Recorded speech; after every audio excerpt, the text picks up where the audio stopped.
साथीहरु आजको यस भिडियोमा म तपाईहरुलाई शेयर गर्न गइरहेको छु VLOOKUP फंक्सनको बारेमा। गाइस यदि तपाईहरु चाहिँ भर्खरै एक्सेल सिक्दै हुनुहुन्छ अथवा तपाईहरु चाहिँ एक्सेल पहिला नै सिक्नु भएको थियो र तपाईहरु चाहिँ VLOOKUP फंक्सनको बारेमा केही कुरा बिर्सिनु भएको छ र यदि त्यस्तो हो भने गाइस आजको यस भिडियो तपाईहरु चाहिँ अन्तिमसम्म हेर्नुभयो भने आजको यस भिडियोमा तपाईहरु चाहिँ सबै कुरा थाहा पाउन सक्नुहुन्छ कि VLOOKUP को फंक्सन ले के काम गर्छ र यसलाई कसरी युज गर्ने भनेर। सो गाइस कुनै पनि ढिला नगरी आजको यस भिडियोलाई चाहिँ स्टार्ट गरौँ र गाइस यदि यस च्यानललाई सब्स्क्राइब गर्नुभएको छैन भने सब्स्क्राइब गरिदिनु होला। र VLOOKUP भनेको चाहिँ गाइस भर्टिकल लुकअप फंक्सन हो। यो चाहिँ धेरै जसो गाइस तपाईहरुसँग चाहिँ एउटा सिट अथवा एउटा टेबलमा चाहिँ तपाईहरुसँग चाहिँ डाटा दिएको हुन्छ र त्यस डाटाबाट तपाईहरु चाहिँ VLOOKUP फंक्सनको युज गरेर चाहिँ त्यहाँ भएको डाटालाई चाहिँ पत्ता लगाउनु पर्ने हुन्छ र VLOOKUP मा गाइस तपाईहरुसँग चाहिँ एउटा युनिक चीज हुनु पर्ने हुन्छ।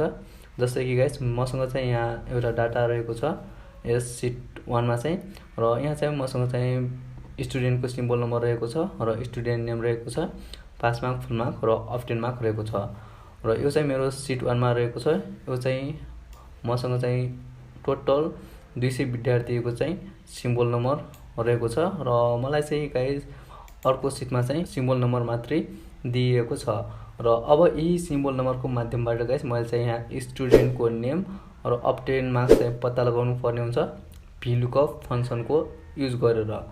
र अब मैले चाहिँ यहाँ यस सिट 2 बाट चाहिँ यस सिम्बल नम्बरलाई चाहिँ एक एक गरी हेर्न लाग्यो भने मसँग चाहिँ एकदमै धेरै टाइम लाग्छ।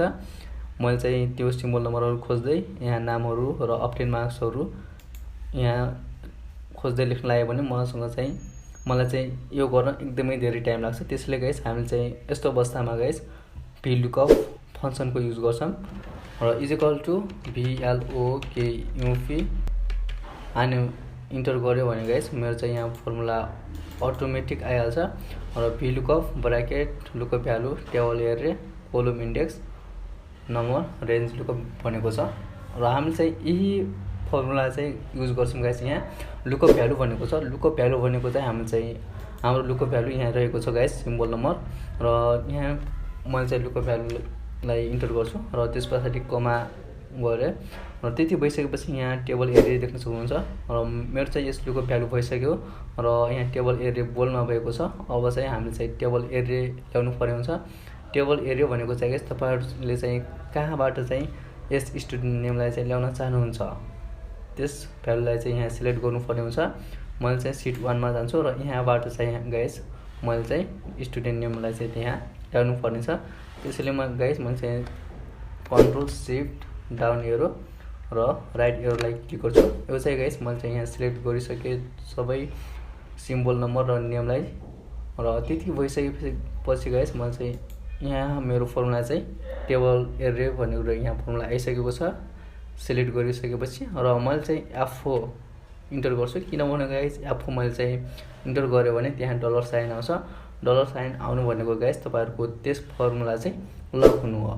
गाइस मेरो चाहिँ यस टेबल एरे चाहिँ लक भइसकेको छ र म फेरि कमा दिन्छु र कोलम इन्डेक्स नम्बर भनेको छ र तपाईहरुको चाहिँ कुन कोलम इन्डेक्स नम्बरलाई चाहिँ ल्याउन चाहनुहुन्छ भनेको हो र म चाहिँ यहाँ सिट 1 मा जान्छु र सिट 1 मा आइसकेपछि गाइस यहाँ देख्न सक्नुहुन्छ यो serial number, symbol number, student name, pass mark, full mark र अब्टेन मार्क यो चाहिँ मेरो कोलम इन्डेक्स नम्बर रहेको छ। अब चाहिँ यहाँबाट चाहिँ मैले चाहिँ के ल्याउनु पर्ने छ स्टुडेन्ट नेम रहेको छ गाइस मैले ल्याउनु पर्ने चाहिँ। त्यसैले गाइस म चाहिँ यहाँ कोलम इन्डेक्स नम्बरमा चाहिँ 2 राख्छु किनभने गाइस मेरो यस लुकअप भ्यालु देखि काउन्ट गर्नु पर्ने हुन्छ र मेरो लुकअप भ्यालु चाहिँ सिम्बल नम्बर रहेको थियो। त्यसैले यो सिम्बल नम्बर चाहिँ 1 मा पर्छ र स्टुडेन्ट नेम चाहिँ 2 मा पर्छ र पास मार्क 3, फुल मार्क 4 र अब्टेन मार्क्स 5 नम्बरमा पर्छ र मैले चाहिँ यहाँ चाहिँ गाइस 2 मा रहेको हुनाले कोलम इन्डेक्स नम्बरमा चाहिँ 2 क्लिक गर्छु र फेरि कमा दिन्छु र त्यसपछि गाइस तपाईहरु चाहिँ 0 राख्नु पर्ने हुन्छ। 0 राख्नु भयो भने गाइस तपाईहरुको फिक्स यही भ्यालु आउँछ।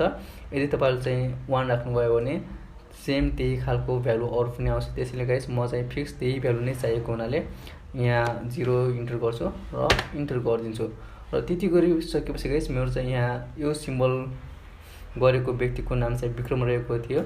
त्यसैले यहाँ मेरोमा चाहिँ विक्रम भनेर आइसकेको छ र यसलाई तल सार्नुभयो भने तपाईको अटोमेटिक सबै सिम्बल नम्बरको नामहरू चाहिँ यहाँ आइहाल्छ।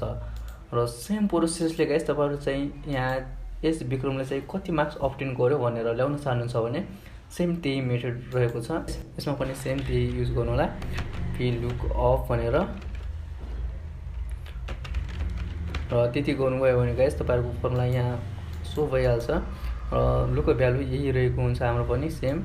र त्यसपछि गाइस फेरि कमा इन्टर गर्नु होला, टेबल एरिया यहाँ सिट 1 मा गएर चाहिँ यसलाई सिलेक्ट गर्नु होला।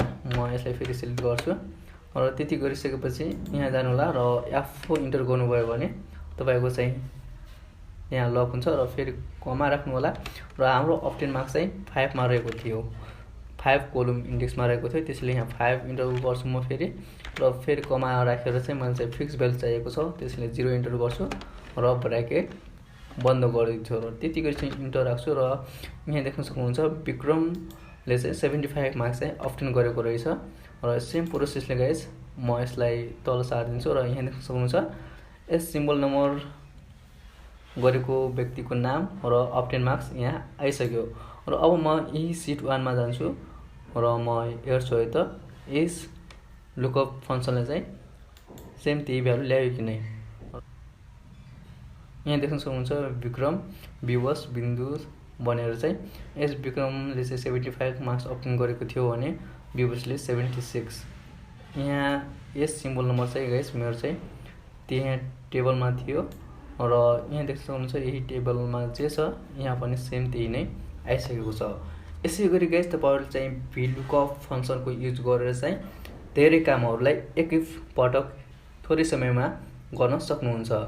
साथीहरु यदि तपाईहरुले चाहिँ एक्सेलमा कुनै चीज आउँदैन र तपाईहरुले चाहिँ यसको भिडियो बनाएको भए हुन्थ्यो भन्ने चाहनुहुन्छ भने कमेन्ट सेक्सनमा गएर कमेन्ट गर्नु होला। म चाहिँ तपाईले कमेन्ट गरेको भिडियो चाहिँ गराउने ट्राई गर्नेछु। र गाइस आजको यस भिडियो चाहिँ मन पर्यो होला, यदि मन पर्यो भने यस भिडियोलाई लाइक अनि च्यानललाई सब्स्क्राइब गर्नु भएको छैन भने सब्स्क्राइब गरिदिनु होला। सो गाइस आजलाई यति नै, see you in next video. Thank you.